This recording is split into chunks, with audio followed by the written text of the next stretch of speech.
आजच्या या प्रचार सभामध्ये उपस्थित बहुजन वंचित आघाडीचे राष्ट्रीय प्रमुख माजी खासदार आदरणीय प्रकाश आंबेडकर जी, या विभागातील स्थानीय नेते आणि वंचित बहुजन काँग्रेस पक्षाचे संयुक्त उमेदवार श्री राम गोविंद यादव आणि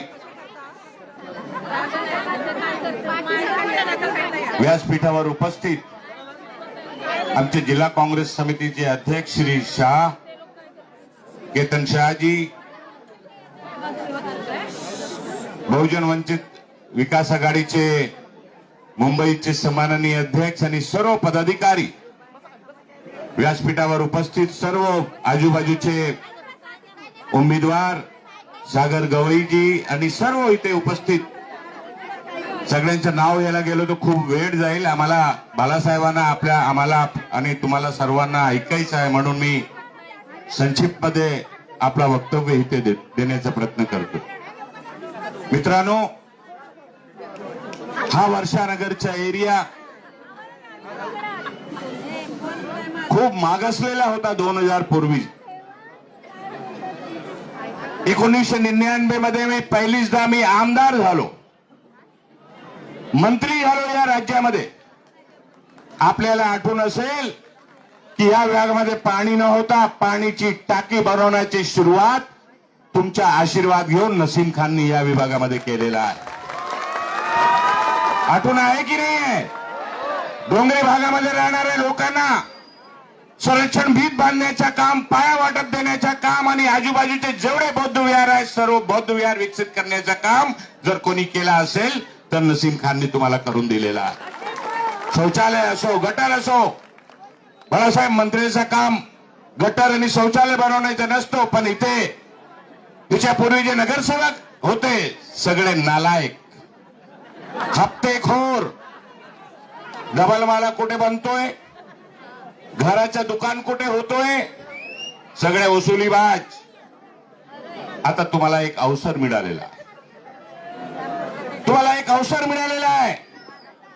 गौतमनी जसं सांगितलं, बाकीच्या कुठल्याही गोष्टीला बळी न पडता आपला एकच लक्ष असला पाहिजे, गॅसच्या बाटलावर शिक्का मारायचा आहे आणि राम गोविंद यादवला भरघोस मताने आपल्याला महानगरपालिकामध्ये निवडून द्यायचं आहे. हा निवेदन करण्यासाठी नसीम खान तुमच्यामध्ये आज आलेला आहे. मित्रांनो, अनेक चर्चा इथे झालेली आहे.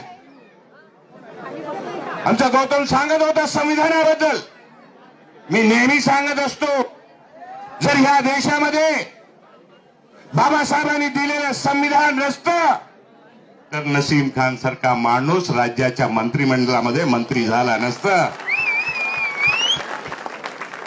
आणि याच्या पुढे जाऊन सांगतो, गुजरातचा चाय विकणारा माणूस देशाच्या पंतप्रधान झाला नसता. झाला असता का? आणि तुम्ही मागच्या लोकसभामध्ये म्हणत होते 400च्या पार आल्यानंतर संविधान बदलून टाकू.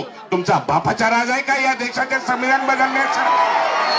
खबरदार, संविधान बद्दल जर कोणी अशा प्रकारची गोष्टी केली तर या देशाच्या हिंदू, मुस्लिम, शीख, ईसाई कोणीही सहन करणार नाही, अजिबात सहन करणार नाही.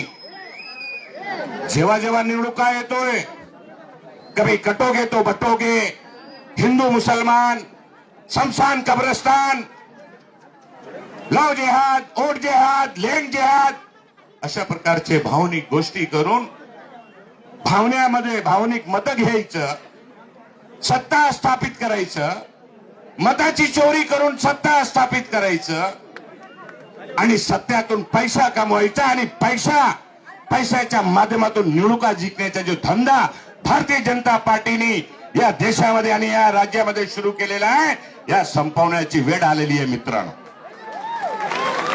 त्याच्यासाठी आपण सर्वांनी तयार राहायला पाहिजे.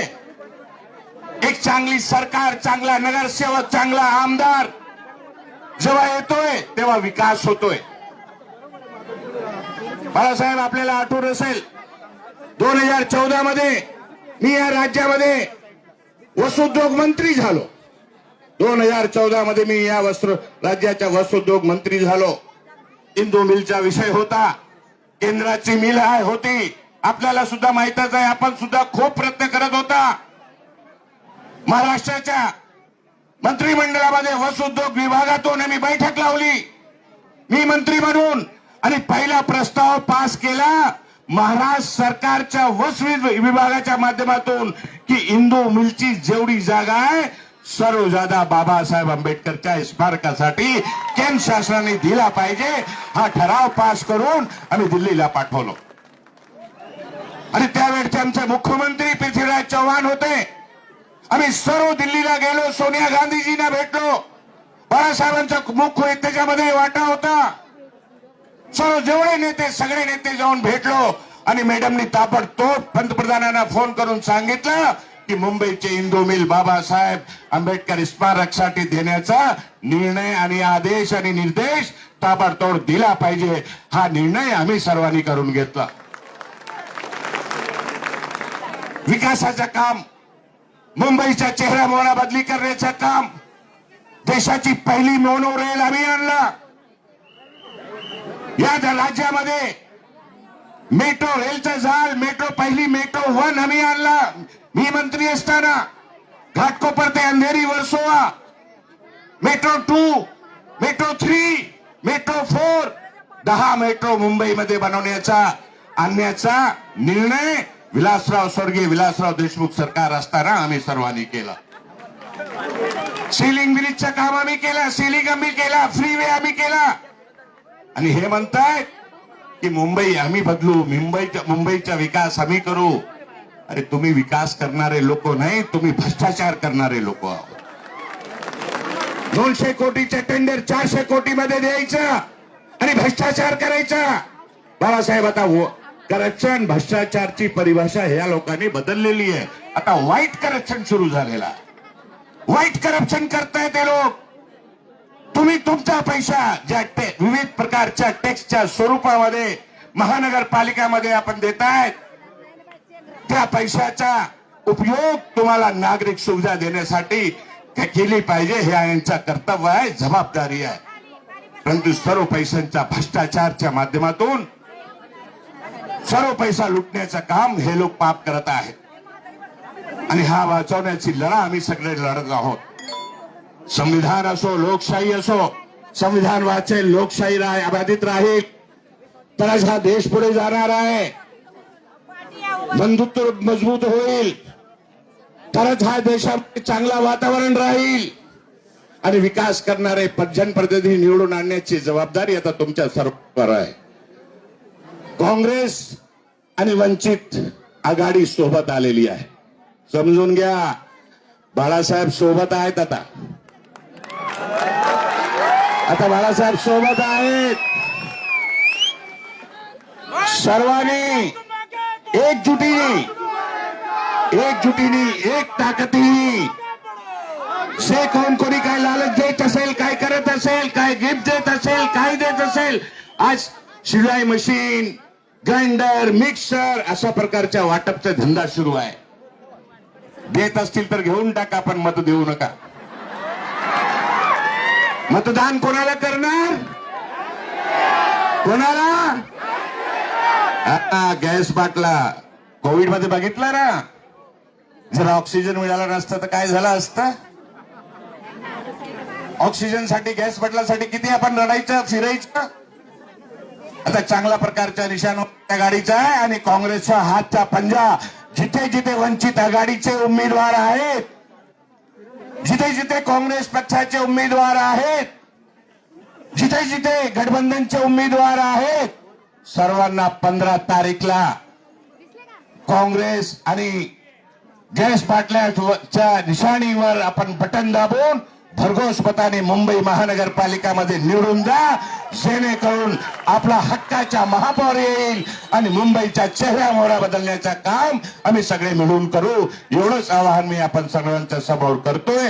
आणि मी आपण सर्वांना आणि इथे व्यासपीठावर बसलेले सर्व उमेदवार पुढच्या कालासाठी शुभेच्छा देतोय आणि बालासाहेबांना सुद्धा धन्यवाद देतो की त्यांनी वेळातून वेळ काढून आज इथे आपल्यामध्ये आलेले आहेत.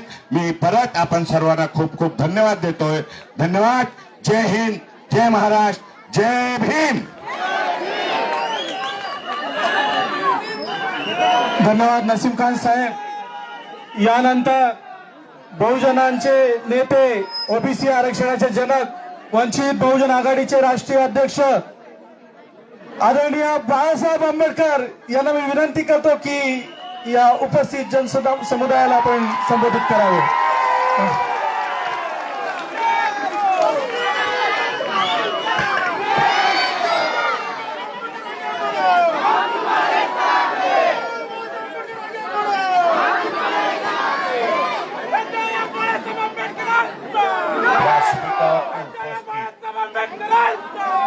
आणि ज्यांनी आपल्या समोर असणारं वक्तव्य केलं असे असणारे माझे मंत्री आणि काँग्रेस पक्षाचे असणारे ज्येष्ठ नेते,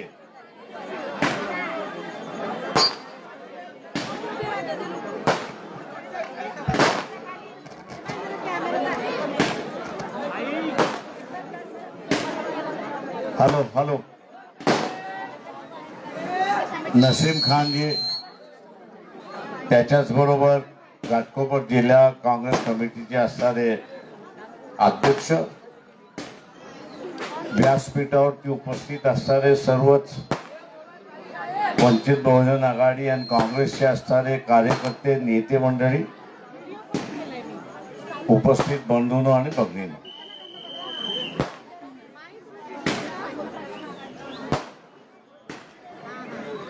कॉर्पोरेशनची निवडणूक आहे. ही वस्ती माझ्यासारख्याला नवीन नाही. 1978 पासून ही ज्यावेळेस बसली, इथून इथे असणारे किती मर्डर झाले असेल तर त्याची माहिती मी देऊ शकतो.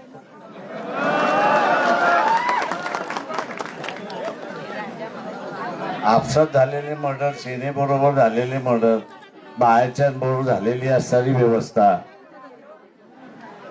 पण इथं काय चेहरा मोहरा काय बदलला नाही. बदलला ती एकच गोष्ट की सभेला एक जागा होती ती गेली अशी असणारी परिस्थिती आहे.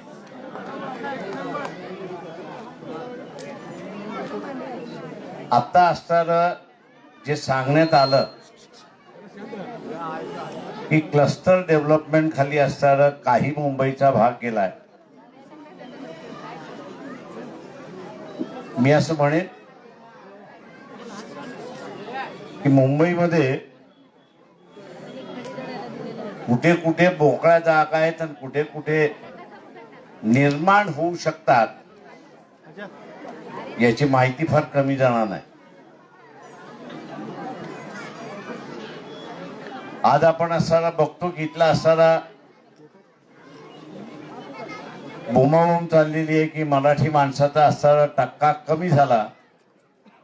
मी त्या सगळ्यांना विचारतो की हा टक्का वाढवण्याचा प्लॅन तुमच्याकडे आहे का, एवढं सांगा.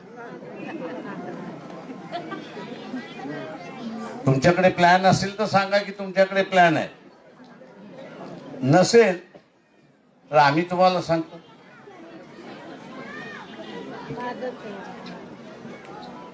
मुंबई ही एखाद्या मुलीला मागणं आलं आणि ते ठरलं तर त्याच्याबरोबर अजून एक गोष्ट ठरते. काय ठरते? हुंडा. मुंबई ही सुद्धा हुंड्यातली आहे.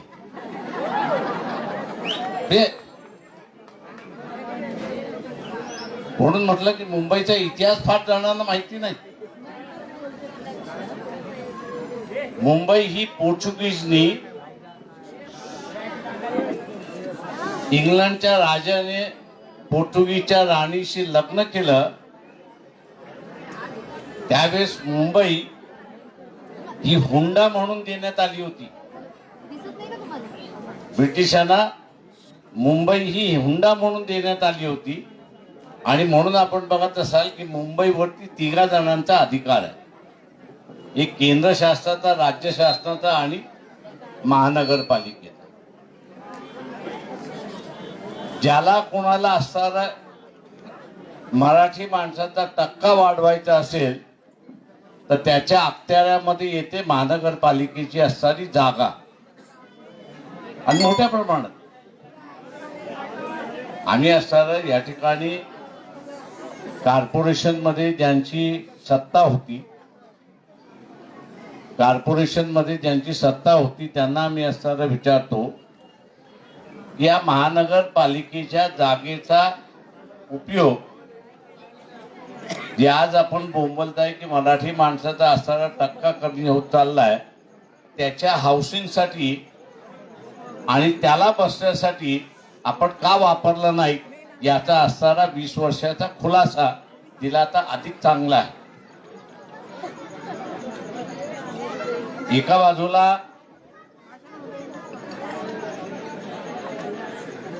बाजूला या व्यवस्थेमध्ये आपण बघितलं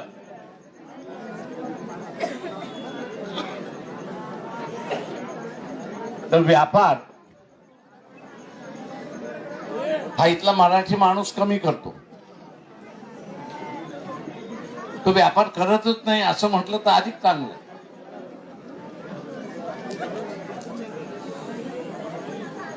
आणि म्हणून जसं महागाई वाढत गेली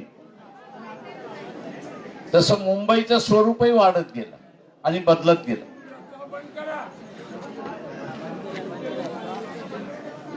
मुंबईचं स्वरूपही बदलत गेलं आणि त्या बदलत्या स्वरूपामध्ये इथे राज्य शासन असेल किंवा महानगरपालिका असेल, यादी स्थानिक माणसाला जागा मिळावी, स्पेस मिळावं, त्यांनी या ठिकाणी राहावं अशा रीतीचा उपयोग झाला नाही, अशी असणारी परिस्थिती आहे. मी इथे काँग्रेसच्या वतीने आणि आपल्या वतीने असताना एक सांगतो की महानगरपालिका असणारी जी जागा आहे, ओपन स्पेस आहे, ही ओपन स्पेस आणि मोकळ्या कॉर्पोरेशनच्या जागा ज्या आहेत, या जागा हा मराठी माणसाचा टक्का वाढवण्यासाठी वापरल्या जातील हे आपण असताना लक्षात घ्या.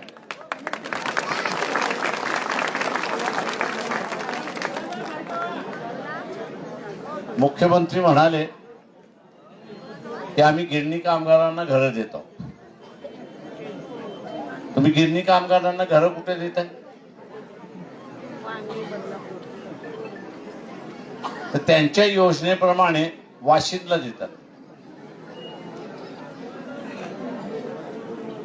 आणि वाशिंदा जी घरं बांधली जात आहेत त्याचा असं सांगितलं जात आहे की आता 2 लाख भरा आणि पूर्ण झाली की 11 लाख भरा, आम्ही तुम्हाला असणारं घरं देतो. त्या योजनेमध्ये नसीम खान आहेत, त्यांनाही माहिती आहे की 33 असा असणारा हिशोब. केंद्र शासनाला 33% जाईल, राज्य शासनाला 33% जाईल आणि महानगरपालिकेला 33% जाईल. पण महानगरपालिकेच्या वाट्याला 33% कधीच आली नाही. जे कोणी मंत्रिमंडळ बसलं त्यांनी हिशेब असा केला की मिलची जी जागा आहे, जे बांधकाम केलेलं आहे, त्याला हा फॉर्म्युला लागणार नाही, पण ओपन स्पेस आहे त्याला फॉर्म्युला लागेल अशी असणारी परिस्थिती. म्हणजे इथे काम सगळं बिल्डरांना खाण्यासाठी होतं अशी असणारी परिस्थिती आहे. नसीम खानला एक माहित नसेल ही जी SRA ची स्कीम निघाली, विलासराव देशमुखांच्या कालावधीमध्ये निघाली, ही पहिल्यांदा निघालेली स्कीम अशी होती की सरकारी एजन्सी त्याचा बांधेल. त्या मंत्रिमंडळामध्ये मंत्री होते आणि विलासराव आग्रह धरला होता की तुम्हाला इतिहासामध्ये जायचं असेल, आज जसं यशवंतराव चव्हाणांचं नाव घेतलं जातं, नेहरूंचं नाव घेतलं जातं, इंदिरा गांधींचं नाव घेतलं जातं, तसं तुमचं नाव जर तुम्हाला असणारं इतिहासामध्ये अजरामर करायचं असेल तर ही मुंबईतली असणारी SRA आहे. आणि या SRAला अंमलबजावणी करायची असेल तर ती हाऊसिंग डिपार्टमेंट किंवा माडा या दोनपैकी एक त्या ठिकाणी करतील अशी असणारी परिस्थिती आहे. दुर्दैव मी असं म्हणेन की त्या फाईलचं काय झालं हे आपल्याला न सांगितलेलं बरं, एवढंच मी त्या ठिकाणी मांडतो. शासनाला निधी जाण्याच्या ऐवजी तो बिल्डरांना निधी गेला हे आपण लक्षात घ्या. शासनाच्या खिशामध्ये निधी गेला पाहिजे होता, प्रॉफिट गेला पाहिजे होता, तो न जाता तो आता असणारा बिल्डरांकडे चाललाय अशी असणारी परिस्थिती आहे. आणि हा नसीम खान आपण ट्रेंड बदलला पाहिजे हे लक्षात. म्हणजे अटल बिहारी वाजपेयी एकदा म्हणाले होते पंतप्रधान झाल्यानंतर, ते म्हटले मी राजा आहे, मी राजा आहे, पण माझं राज्य कसं आहे की माझे जे सैन्य आहे त्या सैन्याला पगार विरोधक देतोय, माझ्या सैन्याला पगार विरोधक देतोय आणि त्याचा मी असणारा पंतप्रधान. आणि त्यांनीच प्रश्न उपस्थित केला की माझे विरोधक जर त्याला पगार देत असेल तर हे सैन्य माझ्याशी इमानदार कशा रीतीने राहणार.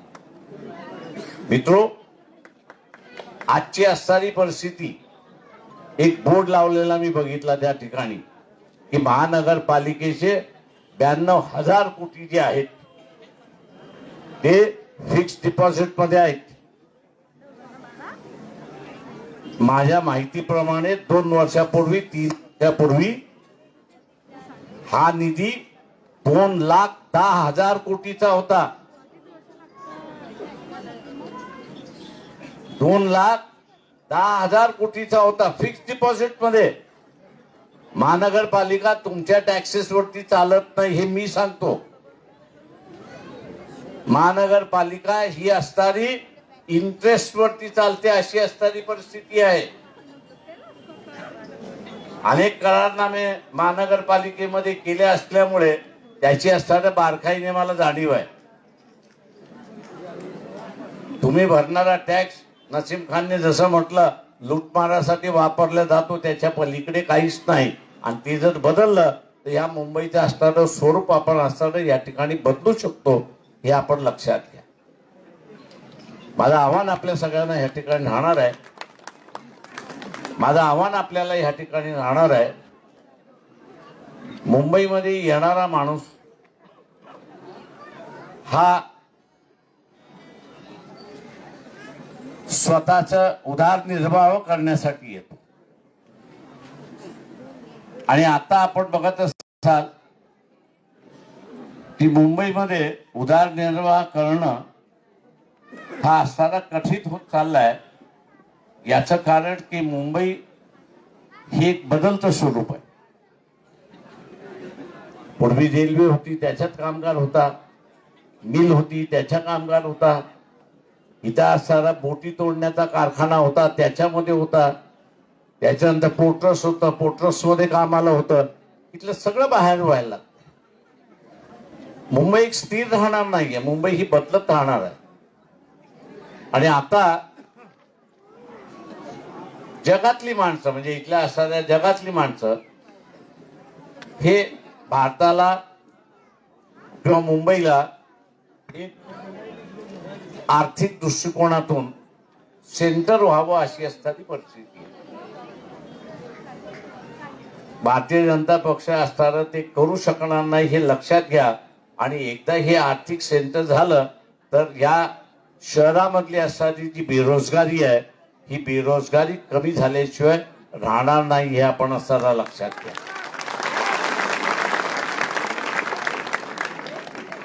जशा समुद्रातल्या लाटा आहेत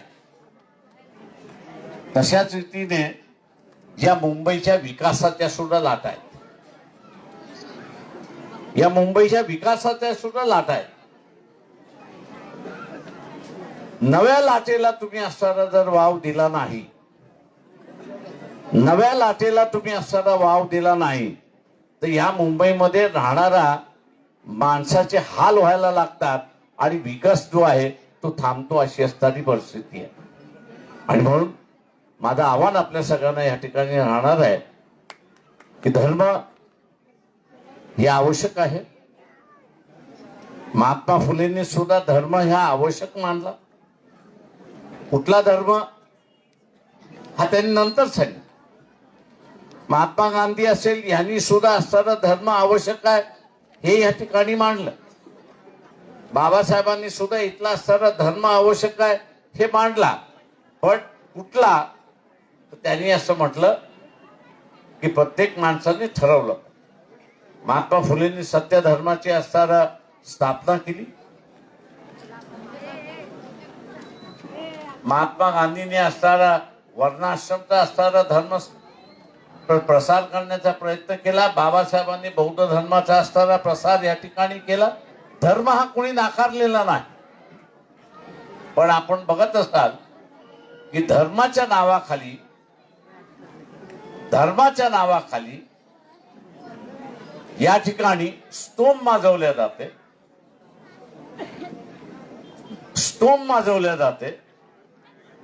आणि स्तोम माजवून इथे दंगली कशा होतील, माणसांची मनं कशी दुबकतील याचाच प्रयत्न या ठिकाणी चाललेला आहे.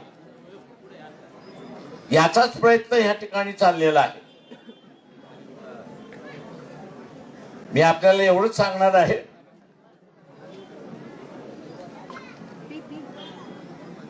की जे धर्माचे येऊन सांगतात त्यांना एवढंच म्हणा की तुमचं जेवढी सत्ता आणि संपत्ती जी आहे ती पहिल्यांदा देशाला अर्पण करा आणि मग धर्माचा असताना स्तोम मागवायला सुरू.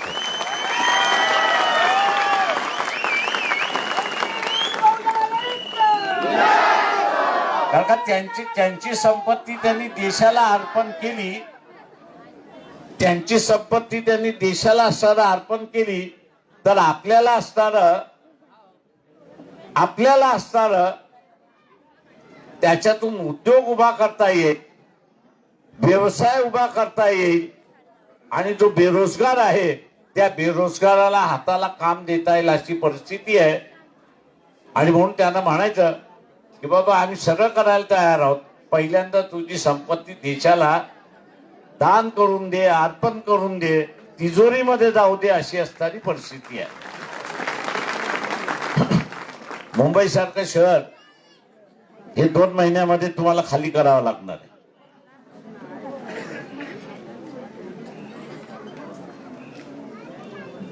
मी म्हणत नाहीये. 1-1.5 महिन्यापूर्वी आर्मी चीफचा असणारं एक स्टेटमेंट होतं. सिंधूरचं संपल्यानंतर 1.25 महिन्यानंतर त्यांनी केलेलं असणारं स्टेटमेंट होतं. आणि ते स्टेटमेंट काय होतं की येत्या 2-4 महिन्यामध्ये आपल्याला पुन्हा युद्धाला सामोरे जावं लागेल. करणारा कोण आहे तर आर्मी चीफ आहे. आर्मी चीफ त्यांनी असं केलं की 2 महिन्यानंतर असं 2-3 महिन्यामध्ये दुसऱ्या युद्धाला आपल्याला तोंड द्यावं लागेल. आर्मी चीफ कधी स्टेटमेंट करत नाही पण त्याला करावं लागलं. याचं कारण आर्मीचा दृष्टिकोन वेगळा आहे, म्हणजे वेगळा झालाय आणि शास्त्राचा दृष्टिकोन वेगळा झाला. पंतप्रधान आपण बघत असाल की म्हणतात की चायना माझा मित्र आहे, भारताचा मित्र आहे. तुम्ही युट्यूब वरती जाऊन बघा, तुम्हाला हे स्टेटमेंट मिळेल की चाइना हमारा दोस्त है, मित्र है, उससे कोई डरने की बात नहीं. हे नरेंद्र मोदी म्हणतो आणि दुसऱ्या बाजूला चीफ ऑफ आर्मी स्टाफ हा येऊन असताना म्हणतो की चायना आमचा दुश्मन आहे, एनिमी नंबर 1 आहे. पाकिस्तान नंतर कोण असेल तर चायना आहे आणि त्याच्याशी सुद्धा आम्हाला कदाचित युद्ध करावं लागेल ही स्टेटमेंट आहे. पहिल्यांदाच 70 वर्षाच्या व्यवस्थेमध्ये आर्मी एक वेगळी भाषा बोलते, आर्मी एक वेगळी भाषा बोलते आणि पंतप्रधान शासन जे करतंय ती वेगळी भाषा बोलते, हे आपण लक्षात घ्या. वेगळी भाषा बोलते. दोघांच्या बोलण्यामधलं अंतर आहे. हे अंतर फार घातक असेल त्या ठिकाणी. हे अंतर फार घातक आहे आणि त्याचं कारण असेल तर त्याचं कारण या देशाचे पंतप्रधान आणि गृहमंत्री किंवा ज्याला गाठ्या आणि फाफडा असा म्हणत असतो, हे दोघं कारणीभूत आहे. दोघं कारणीभूत आहे. एकाला पंतप्रधान व्हायचं आणि दुसरा झालेला पंतप्रधान याला विश्वगुरु व्हायचं.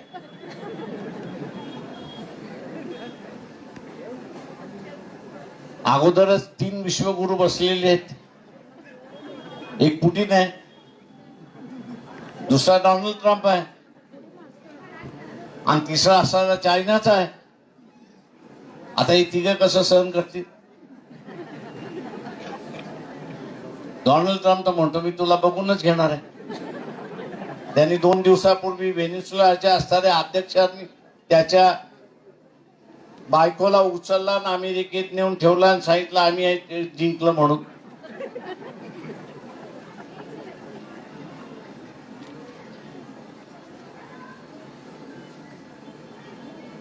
ही जी युद्धाची जी जड आहे ती नरेंद्र मोदी आहे, हे लक्षात घ्या. आणि हे युद्ध टाळायचं असेल आणि हे युद्ध टाळायचं असेल तर हे तुमच्या हातामध्ये आहे, हे लक्षात घ्या. हे युद्ध टाळायचं असेल तर तुमच्या हातामध्ये आहे.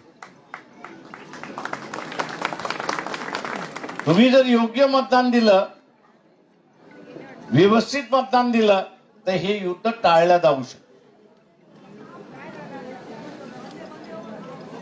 हे युद्ध का केलं जातंय?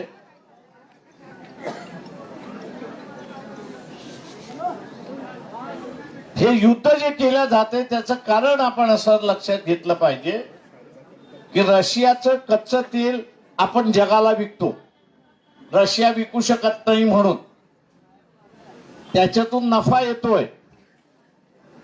ट्रम्प असा म्हणतोय की हा नफा भारतीयातल्या गरीब माणसाचा फायदा होतोय की एका माणसाचा फायदा होतोय, हे तो मोदीला विचारतोय.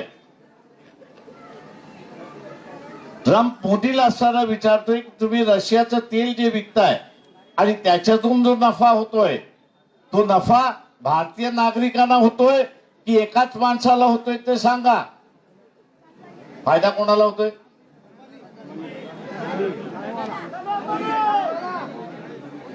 फायदा होतोय रिलायन्सला. अदानी अजून आलेला नाही, अंबानीच आहे फक्त.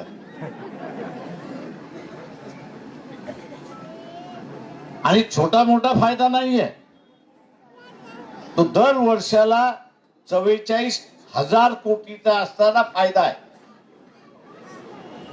भांडण इथंच आहे. ट्रम्प असा म्हणतोय की हे जर 44,000 कोटी भारताच्या तिजोरीमध्ये गेले असतं तर भारतीयांना पेट्रोल आणि डिझेल अर्ध्या किमतीत मिळालं असतं. आज 105 आहे, 50 रुपयाला मिळालं डिझेल 80 रुपये 40 रुपयाला मिळालं असतं. आम्ही असताना युद्ध थांबवायला बघतो आणि मोदी जो आहे तो अंबानीला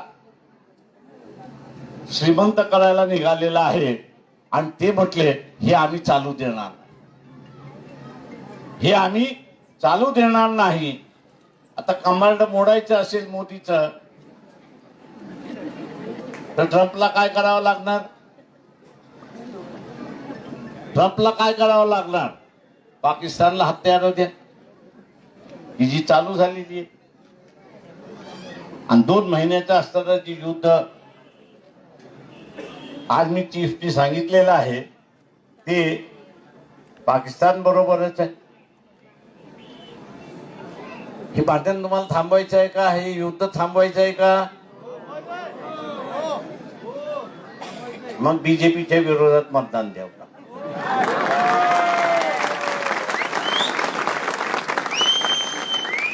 का ट्रम्पला मोदीचं काय करायचंय?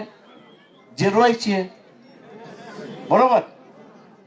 तुम्ही जिरवली तर ट्रम्प काय म्हणणार? माझ्या वतीने जिरवली, आता कशाला युद्ध करू? किंवा इथे जे कोणी सनातन बसलेले आहेत त्या सगळ्यांना माझं असणारं आव्हान आहे, आपलं भांडण चालत राहील, आपलं भांडण चालत राहील.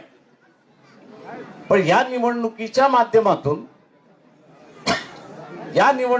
माध्यमातून आपल्याला असताना संदेश द्यायचा आहे की आमच्यामध्ये सुद्धा ताकद आहे की आम्ही मोदीचं कमांड मोडू शकतो. आणि आपल्याला हे कमांड मोडायचं कसं आहे तर मतदान देऊन, काँग्रेसच्या उमेदवाराला मतदान देऊन, वंचितच्या उमेदवाराला मतदान देऊन आपल्याला असणारं हे कमांड मोडायचं आहे. तेव्हा 15 तारखेला मतदान करत असताना एकच लक्ष आपण ठेवलं पाहिजे की आम्ही असणारं मोदीचं कमांड मोडलं तर आर्मी चीफने सांगितलेलं युद्ध होणार नाही, याची खुणगाठ आपण बांधली पाहिजे. आणि त्याच्यावरती आपण अंमल कराल ही अपेक्षा बाळगतो आणि आपली रजा घेतो. जय भीम, जय भारत.